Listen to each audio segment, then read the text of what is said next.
ما تيجوا نجرب كازاندي او المهلبية التركي اللي عامله لنا فيها كريم كراميل دي.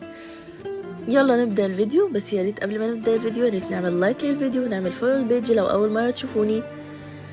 تعالوا بقى هاخدكم بقى معايا في التجربه الفظيعه دي. حطينا كوبايتين لبن في الاول، تمام؟ انا حطيت كوبايتين ونص، وهننزل بكيس فانيليا او فانيليا سائله لو عندك، وهننزل بمعلقتين دقيق، وكمان هننزل بمعلقتين سكر وصفار بيضة، وهننزل بمعلقتين نشا. بس يا ريت في الوصفة دي نقلل من الدقيق لانه بيبقى لسه فيه طعم بسيط كده في الوصفة، ونقلب كويس من غير نار. وبعدين هنفتح بقى النار على البتاع دي ونفضل نقلب كويس لحد ما توصل للقوام ده.